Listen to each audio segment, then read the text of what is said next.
Hola, buenas tardes. A ver, a Diana, Isabel, Julio. 1, 2, 3, 4, 5. Buenas tardes a todos. Bueno, espero que hayáis pasado unas buenas vacaciones y que hayáis estudiado, porque ya sabéis que queda muy poquito. A ver que pongo mi cámara, que si no, no se me ve bien. A ver. Bueno, hoy tenemos el tema 17 y 18 porque el próximo día tendremos el 19 y el 20, ¿vale? Y terminaremos el caso práctico, a ver cuál era el que quedaba. Vamos a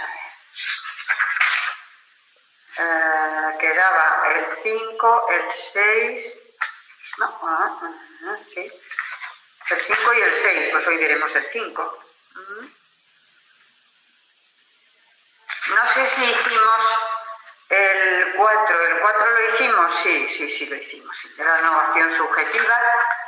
Entonces tenemos hoy el 5 y el próximo día miraremos el 6. ¿Vale?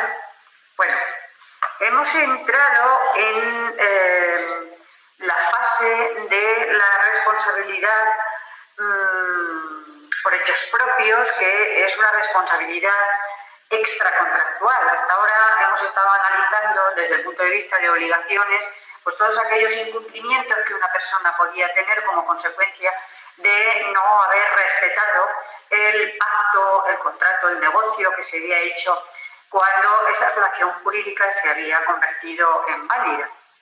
Entonces, cuando se habla aquí de responsabilidad subjetiva por hechos propios, se está refiriendo a esa responsabilidad extracontractual que está recogida en el artículo 1902, en la que dice que de todos los perjuicios que ocasiona una persona responderá con sus bienes presentes y futuros una vez que haya intervenido cualquier género de culpa o negligencia. O sea, debe indemnizar cuando ha intervenido cualquier género de culpa o negligencia, en virtud de esa responsabilidad universal que tenía una persona de responder con todos esos bienes presentes y futuros.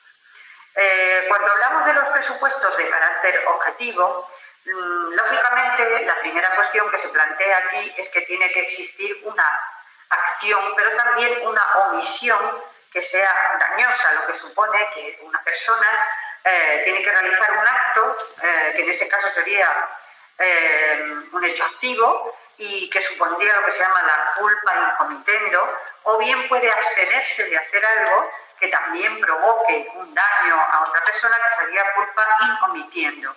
Lo importante es que la acción de esa persona cause un daño a una persona, y da igual que ese acto sea voluntario o que sea involuntario, porque en muchas ocasiones, como veremos, el riesgo en sí mismo, el no haber previsto ese riesgo y ocasionado ese daño, es lo que genera esa responsabilidad extracontractual. Se cuestiona también si ese acto u omisión tiene que ser lícito o ilícito. Voy a quitarme porque no tengo hacia nadie y estoy haciendo el primero. Si tiene que ser un acto lícito o tiene que ser un acto ilícito. En principio, lo único que requiere el artículo 1902 es que se haya ocasionado ese daño interviniendo cualquier género de culpa o negligencia. Luego, en teoría, cuando un hecho es culposo, teóricamente se tiene que presuponer la ilicitud.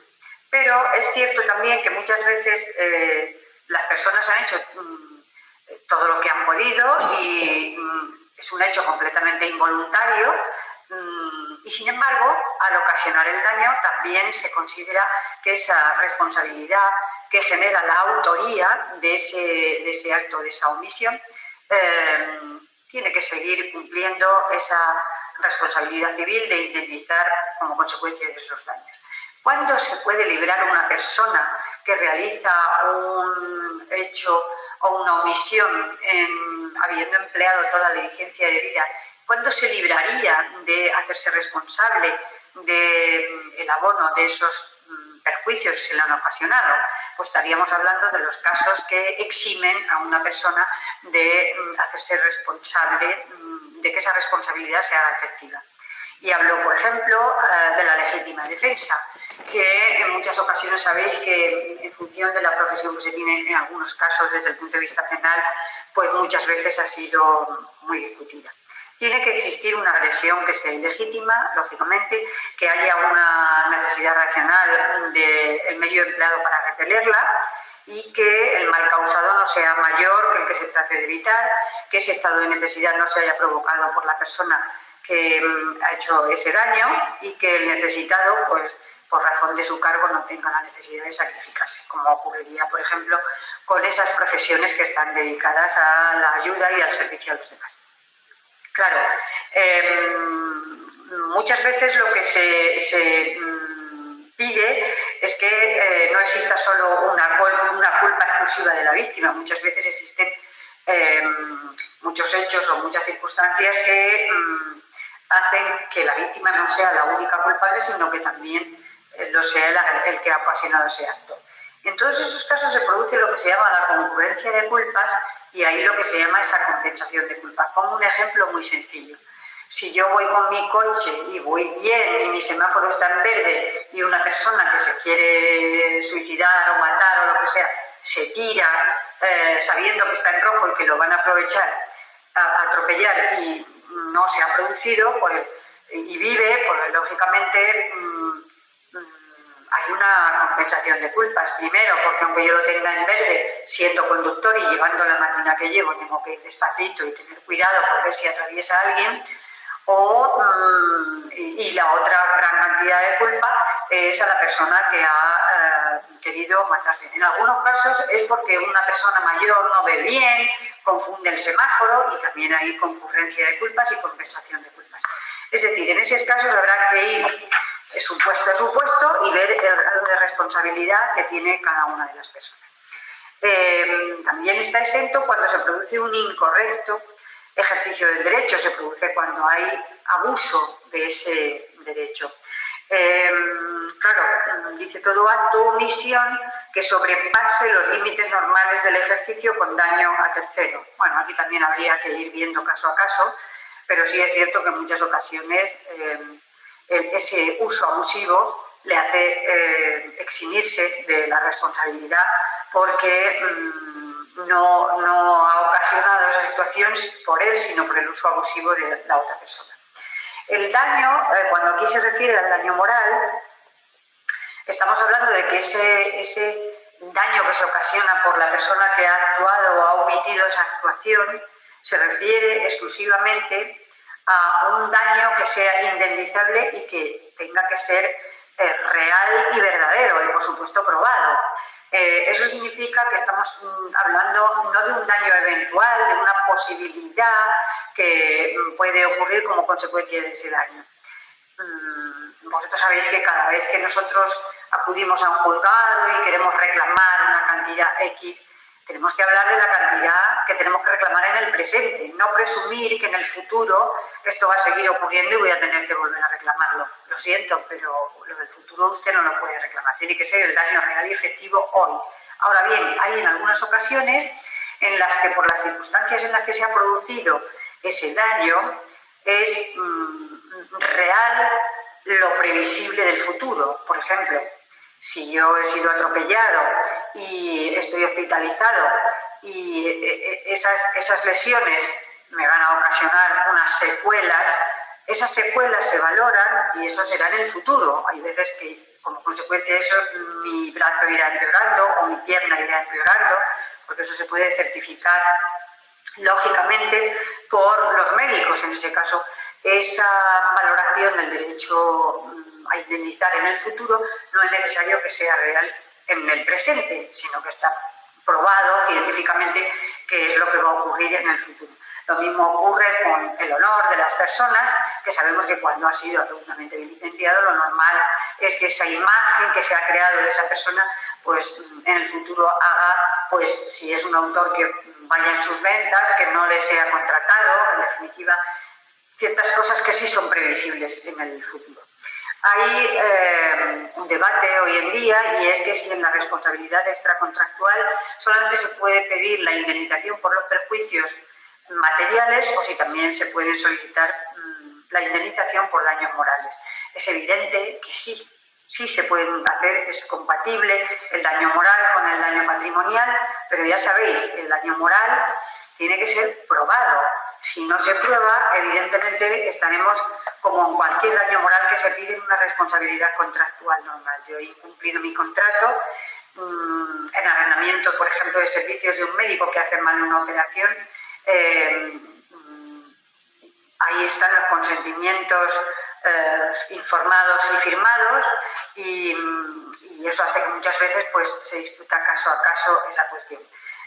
¿Qué es lo que se discute en la responsabilidad extracontractual? No si es compatible la solicitud de indemnización de perjuicios y de daños morales, sino si los dos se engloban en un mismo concepto o en diferentes. Y en la realidad son conceptos diferentes. Primero, el primero es resarcible. A mí me ha ocasionado este daño, esto es lo que me tiene que pagar. Pues la única manera que tienes de resarcir es eso. Ahora, el daño moral no es resarcir ese daño moral, es compensar ese daño valorándolo en X dinero, porque a veces el daño moral es irresarcible, pero de alguna manera tenemos que compensar a esa persona. Por lo tanto, son compatibles la petición, pero son distintos conceptos en cuanto a la indemnización. En un caso es resarcible, en otro caso es compensable. ¿Qué presupuestos desde el punto de vista subjetivo, no el objetivo, que ya sabemos que tiene que ser un acto, una omisión en el que haya intervenido culpa o negligencia y que tiene que ser indemnizable tanto el perjuicio como material como el moral? Pero subjetivamente hablando, ¿qué se pide en estos casos en los que hay una responsabilidad extracontractual? Cuando una persona está obligado a reparar el daño que le ha hecho, ¿cuál es el primer hecho que se tiene que producir? Pues que haya una persona a la que se le atribuya ese daño o ese acto o esa omisión que ha ocasionado ese daño. Tiene que haber un agente que es el que ha provocado una identificación del sujeto al que se le presume esa culpabilidad que ha ocasionado ese daño que se puede producir al mismo. Si estamos hablando de una persona desde el punto de vista subjetivo, pues tenemos que hablar de imputabilidad a ese autor y demostrar que hay una conducta dolosa o culposa. La imputabilidad es determinar si ese acto o esa omisión es atribuible a una persona, es decir, ¿quién lo ha hecho? Yo, pues esa persona es la imputada. Y otra cosa es la imputabilidad. Una cosa es que yo haga una imputación y otra cosa es que esa persona pueda ser imputada. Hablo, por ejemplo, de personas que no tienen capacidad de obrar, personas que tienen un grado de incapacitación. Entonces, en esos casos sí hay una persona a la que se le puede atribuir esa culpa, pero al ser inimputable, evidentemente, por lo menos criminalmente y penalmente, hay duda de que se pueda hacer cargo de esa pena atribuida en el Código Penal. Más discutible es la responsabilidad civil, que en ese caso tendrá que ser atribuida a las personas que se hagan cargo de esos menores, ¿no? Cuando hablamos, por ejemplo, de esos menores de edad que realizan, o esos incapacitados que realizan una comisión que, aunque sea involuntario o voluntario, no tienen el discernimiento suficiente, si es inimputable, aunque sea atribuible a esa persona, en muchos casos son los padres los que tienen que hacerse responsables de esa indemnización, de la responsabilidad civil extracontractual, porque evidentemente el que ha sufrido ese perjuicio no tiene por qué comérselo. Si hay una persona que es menor de edad, pues tendrá que ser sus padres. Si hay una persona que es mayor de edad, ahí ya estaremos ante la solvencia o insolvencia, si se puede cobrar en ese momento o si hay que esperar a que venga a mejor fortuna. El hecho de que estén exentos los inimputables a esa responsabilidad criminal no significa que estén exentos de abonar la responsabilidad civil, que ya digo que en esos casos pues tendrá que ser quienes estén bajo la guarda y custodia, que en ese caso serían los padres. Hay otro supuesto en el que vaya ebrio e intoxicado o drogado, en esos casos serán ellos mismos, porque aunque en ese momento puedan acreditar que no han querido hacerlo, al ir en esas condiciones, pues lógicamente. Estamos hablando en muchos casos de delitos de riesgo, ¿no? Todo lo que tiene que ver con el tráfico, drogas, alcohol. Hay muchas veces que tú no eres consciente ni has querido hacerlo, pero la negligencia que has cometido es que has conducido bajo una negligencia, bajo una culpa, debieras haberlo previsto y no lo has hecho. La persona que resulta perjudicada, pues lógicamente tiene que hacerse responsable de ello. De hecho, fijaos, en situaciones de riesgo como es ahora, por ejemplo, el tráfico, ha llegado a tal extremo que ese riesgo ya no tiene que ser asumido exclusivamente por el titular imputable de ese perjuicio, sino que ya la ley exige el seguro frente a terceros, que ahora es obligatorio, hubo un tiempo en el que no lo era, para evitar que la insolvencia del causante de esa responsabilidad civil extrapatrimonial, la insolvencia pueda hacer que el seguro, evidentemente, lo pague y después pueda repetir contra él. En todos esos casos de riesgo, evidentemente, se tienen que hacer. Muy importante que tengáis en cuenta, la inimputabilidad de los menores de edad ha desaparecido, en el sentido de que los menores de 14 a 18 años ya sí sin imputados, pueden ser imputados criminalmente, pero evidentemente la responsabilidad civil todavía no la pueden asumir ellos y en ese caso tendrán que hacerlo los padres que pueden decir, yo es que no he tenido nada que ver, es que yo he empleado la diligencia de un buen padre de familia. Insistimos, el riesgo de esa persona que se ha visto perjudicada pues no tiene por qué soportarlo. Hablo, por ejemplo, un chico va a una discoteca y empieza a pegar a un supuesto enemigo, le ocasiona lesiones graves y gordas, y como él es atribuible como sujeto causante de esa lesión, pero es inimputable porque no tiene responsabilidad civil, pues en ese caso los padres son los que tienen que hacerse cargo de esa deuda generada como consecuencia de esa indemnización. Ya empieza a haber fuentes doctrinales que dicen que esto es un poco injusto, porque si ellos han educado bien a su hijo, han hecho todo lo que estaba previsto y sin embargo no han podido evitar que su hijo haya tenido ese arrebato, no tienen por qué. Insistimos, el riesgo de que esa persona que se ha visto lesionada pueda quedarse sin esa indemnización justifica el hecho de que sean los guardadores los que se hagan responsables de esa indemnización. Y luego, evidentemente, aunque se hace referencia en el 1902 de cualquier género de culpa y negligencia, hay que incluir también el dolo, porque yo puedo empezar a discutir, está claro que mi negligencia es que sigo, pero hay lo que se llama un dolo eventual, y es que yo, una vez que estoy, debo prever que si sigo puedo ocasionar graves daños, y yo ya estoy haciéndolo intencionadamente. Pues ese dolo también está incluido en el concepto de culpa o negligencia, y con mayor razón, evidentemente, la indemnización podrá ser valorada mucho mayor. Evidentemente, esa prueba de la culpa a veces es difícil de determinar en situaciones, sobre todo de menores que no están en ese mismo momento bajo el auspicio de los padres, ¿no? En este caso, lo que sí se admite judicialmente es un mero principio de prueba de culpa. Siempre la carga de la prueba le va a corresponder al que ha ocasionado ese daño, porque aunque en principio la víctima es la que tiene que acreditar ese principio de prueba, lo primero que tiene que demostrar es a quién es atribuible y en el caso de que sea inimputable, si son los padres los que tienen que hacerse cargo de ellos.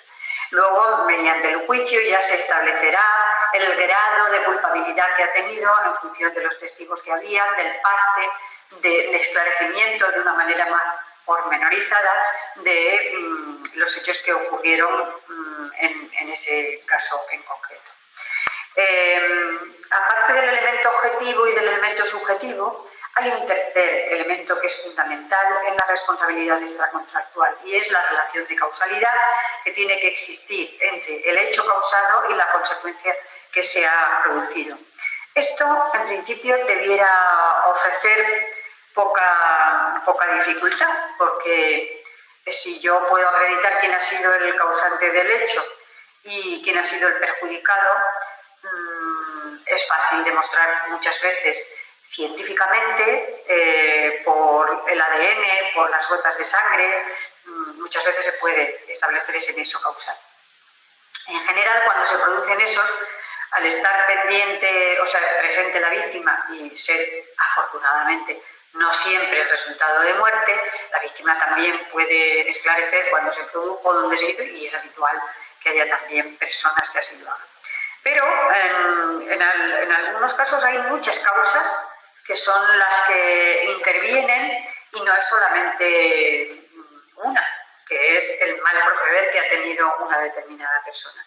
Aquí os ponen casos en los que los jueces y los tribunales a veces tienen dificultad en determinar quién es el responsable de esa indemnización. Pone una persona a consecuencia de ciertas irregularidades en el suelo de una oficina, sufre una caída y ciertos daños y se condena a Telefónica, la cual recurre alegando que esas irregulares tienen poca importancia.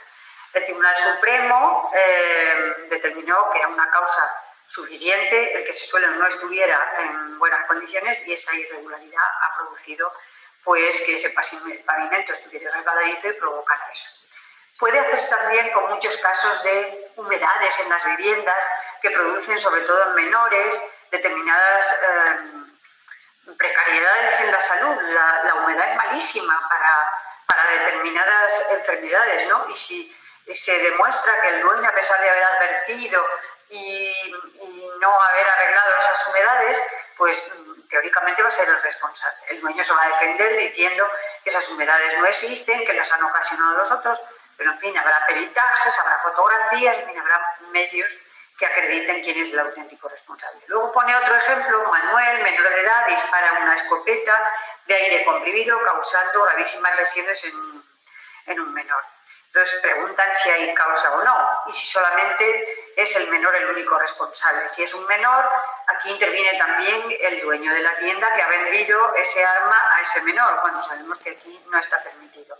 En esos casos puede que también la responsabilidad sea asumida por el dueño de la tienda, que no debiera haber establecido junto con los padres, porque los padres pueden no haber comprado esa escopeta, pero tampoco le han dicho a su hijo que la devuelva. En ese caso los responsables podrían ser los dos. Es decir, que en todos estos casos de responsabilidad extracontractual, en los que nadie ha pactado que ese daño se iba a producir, pero el daño se ha producido y hay que resarcirlo, en estos casos va a depender de cada supuesto, de las causas que hayan motivado ese resultado final. Si es una sola, hay un imputado y es perfectamente imputable, es fácil la solución. El problema se complica para establecer la relación de causalidad de quién es el auténtico responsable de la misma. Hay tres teorías: la teoría de la equivalencia de las condiciones, la de la adecuación, la causa próxima y la eficiente, que cada una de ellas determina un grado mayor o menor de exigencia en cuanto al nexo de causalidad. Sí puedo deciros que tanto la doctrina como la jurisprudencia, algunos se inclinan por una teoría u otra. Sí puedo decir que la jurisprudencia, tal y como se refleja aquí en el texto, no ha optado por determinar que una sola es la verdadera, sino que en función de la situación con la que se encuentren, en algunas ocasiones utilizan unas, en otras otras, y en algunas ocasiones a veces justifican con cualquiera de ellas diciendo que se cumple esta teoría y se cumple la otra, y por lo tanto es incuestionable que en ese caso el nexo causal queda perfectamente determinado. Y por último habla del caso fortuito o la fuerza mayor, que serían los únicos supuestos en los que podría eximirse el teórico responsable extracontractual de esos daños que se han ocasionado por determinar que ese daño no se ha producido exclusivamente por él, sino porque hay un caso fortuito o un caso de fuerza mayor. Sí os veré que en el caso fortuito, evidentemente, no se suele admitir siempre la exención de responsabilidad civil, porque algunos alegan que la máquina se rompió, que la lluvia originó ese daño, Pero claro, en muchas ocasiones esa máquina no está revisada, en otras ocasiones la lluvia ocasionó esos desperfectos porque la instalación no estaba en buenas condiciones. Es decir, tú no puedes alegar que el caso fortuito es que eso se ha ocasionado por la lluvia. En algunas ocasiones la lluvia ha contribuido, pero la negligencia también ha hecho que ese perjuicio se ocasionara. De haber estado en buenas condiciones esa máquina o esa local, a lo mejor ese daño no se hubiera producido. De hecho, recuerdo que cuando tráfico empezó a poner multas por excesiva velocidad y se utilizaba ¿cómo se llamaba? No sé cuánto tomómetro, era el medidor que tenía la Guardia Civil, hubo en un principio unos recursos alegando que no se había acreditado por la Guardia Civil que la maquinita en cuestión que valoraba la velocidad que llevaba el vehículo estaba sujeta a las revisiones que se tenían que hacer cada cierto tiempo.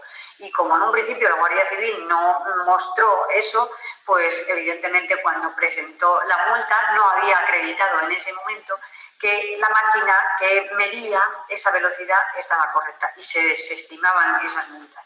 Luego, evidentemente, tráfico ya empezó a añadir la ficha técnica de la máquina que estaba sujeta a todas esas revisiones. Es decir, ¿funcionó el caso fortuito? No. Sí, en un primer momento, no, en un segundo momento, porque ya se quitó ese caso fortuito con la comprobación de que esa máquina estaba bien. En algunos casos la administración, como estamos viendo, en estos casos de caso fortuito también se hace responsable. Por ejemplo, cuando una carretera está en mal estado y ha ocasionado un accidente que le ha ocasionado un perjuicio a una persona, es la administración la que tiene que hacerse cargo de resarcir ese perjuicio que se le ha ocasionado. A pesar de que sea un caso fortuito, porque nadie ha pretendido que esa carretera estuviera en ese mal estado y que ocasionara ese accidente en ese coche.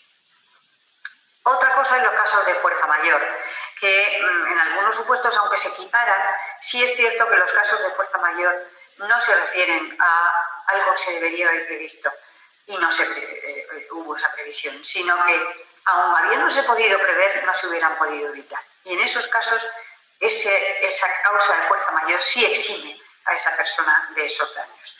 En el término empresarial lo resumen con que todo aquello que pasa dentro de la empresa es caso fortuito, todo lo que pasa fuera de la empresa es causa fuerza mayor. Pero es el único supuesto en el que se pueden eximir los causantes de realizarlo. El tema 18 hace referencia también a una responsabilidad extracontractual, pero en este caso no es por hecho propio, sino por hecho ajeno. Es decir, estamos hablando de una responsabilidad extracontractual indirecta y responde el causante del daño por los actos o omisiones de aquellas personas de quienes deben responder. Es decir, que hay una responsabilidad directa cuando lo hago yo y una responsabilidad indirecta cuando lo hace otra persona. Pongo, por ejemplo, yo voy con mi hijo por la calle, que va jugando con el baloncito y no estoy lo suficientemente pendiente o no he estado lo suficientemente diligente para evitar que el niño dé una patada al balón, que ese balón dé en el cristal de un establecimiento, de un bar, y rompa la ventana y el cristal. Evidentemente, él puede decir, no, si yo estoy al cuidado de mi hijo y tal, pero su hijo ha pegado un balonazo y usted es el responsable de reparar ese cristal, porque ese señor no tiene por qué soportar el que usted no haya controlado que su hijo no pegue ese balón. Hablo también, por ejemplo, de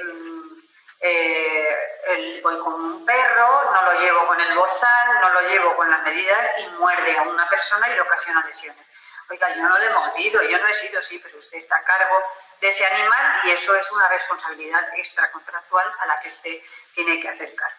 Es decir, tiene un carácter completamente subjetivo, que actúan siempre que por descuido no evitan que la persona que está a su cargo lleve a efecto ese daño y por lo tanto lo tienen que asumir.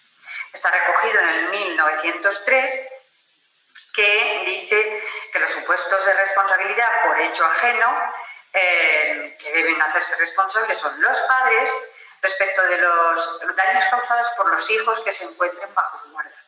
Los tutores respecto de los daños causados por los menores o incapacitados que estén bajo su autoridad o habiten en su compañía. Luego analizaremos esto.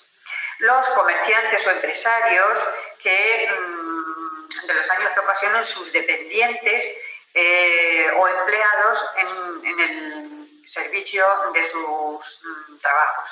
Los educadores o titulares de determinados centros docentes y el Estado cuando obra por mediación de un agente especial. Es decir, que en todos estos supuestos que se recogen en 1903, obligatoriamente tienen que realizarse esa asunción de responsabilidad por un hecho ajeno. Habla aquí de otros posibles supuestos de responsabilidad por hecho ajeno. Ya sabéis que las artes no le gustan los números clausus ni la aplicación restrictiva de determinados artículos. Ya lo vimos, por ejemplo, cuando hablábamos de las fuentes de las obligaciones, que eran los contratos, los cuasicontratos y todos los actos o omisiones en los que interviene cualquier género de culpa o negligencia, que son estos de las responsabilidades de la contractual. Él dice que también se puede utilizar por analogía, y porque lo único que se exige es que tenga que haber una subordinación entre unos y otros, ¿no? Entonces, eso dice que es meramente enunciativo, no se puede limitar solo a los 4 supuestos estos o 5 que tiene aquí. Él entiende que puede haber otros ejemplos en los que una persona que esté subordinada a otra, pues tenga también que hacerse responsable de ello. Por lo tanto, él considera que la analogía también se puede aplicar al 1903. Empecemos por los padres o tutores. Los padres o tutores siempre se han considerado responsables de todos los daños que ocasionan sus hijos y los incapacitados cuando, al ser mayores de edad, no pueden hacerse responsables. Es lo que se llama la culpa in vigilando, porque ellos, como sus hijos no tienen o bien capacidad de obrar o siendo mayores de edad tampoco la tienen por ese estado en el que se encuentran, pues siempre son responsables de los daños que han causado los hijos cuando se encuentren bajo su custodia. Y luego habla de los tutores, cuando los daños los ocasionan los menores o incapacitados, y fijaos, dicen que estén bajo su autoridad o habiten en su compañía. Esta parte se refiere fundamentalmente al caso de los padres que se encuentran divorciados y que no tiene, por ejemplo, la custodia uno de ellos, pero le toca ese fin de semana y están habitando con ellos. O es el que tiene la custodia y está habitando con ellos. En esos casos, no es que en ese momento sean los dos padres los que tienen que decidir cuál es el que tiene que hacerse responsable, sino el padre en el que su compañía se encuentra, el tutor en el que su compañía se encuentra. Porque, evidentemente, encontrarse bajo la guarda, si yo soy el progenitor custodio, pero está pasando con su padre mi hijo el fin de semana, en ese momento yo no soy la que lo está guardando, es el otro progenitor. Por lo tanto, habita en su compañía o en ese momento está ejerciendo la guarda. Hay una presunción de culpa y una objetivación, lógicamente, de esa responsabilidad, que es la culpa invigilando, es decir, cuando acrediten que los padres no han sido lo suficientemente diligentes como para que hay una presunción, evidentemente, juris tantum, de que ellos no han estado pendientes de que sus hijos eviten ese daño. Por lo tanto, se supone que si ellos demuestran que han tenido esa diligencia debida, no debieran hacerse cargo de ello. Pero, como hablamos en el anterior tema, de que en muchos de estos casos estamos ante supuestos de riesgo, si yo he educado bien a mi hijo y he hecho todo lo posible, y mi hijo al salir por la noche, teniendo 16 años o 17, pega o mata a otra persona y es menor de edad, evidentemente se le va a imputar criminalmente, porque tiene edad para ser imputado, pero no irá al centro normal, pero civilmente es inimputable porque todavía no es mayor de edad. Y en ese caso serán los padres, aunque hayan empleado toda la diligencia por ser una situación de riesgo, que tienen que asumir para que alguien se haga cargo de ese perjuicio que se le ha ocasionado a esa otra persona. En estos casos no se le da como que la conducta ha sido completamente diligente. Algunos, como digo, critican esta situación y entienden que si los padres han obrado diligentemente, pues no debieran hacerse cargo de los daños que se producen. Quizás yo diría que donde hay más dificultad en aplicar en la práctica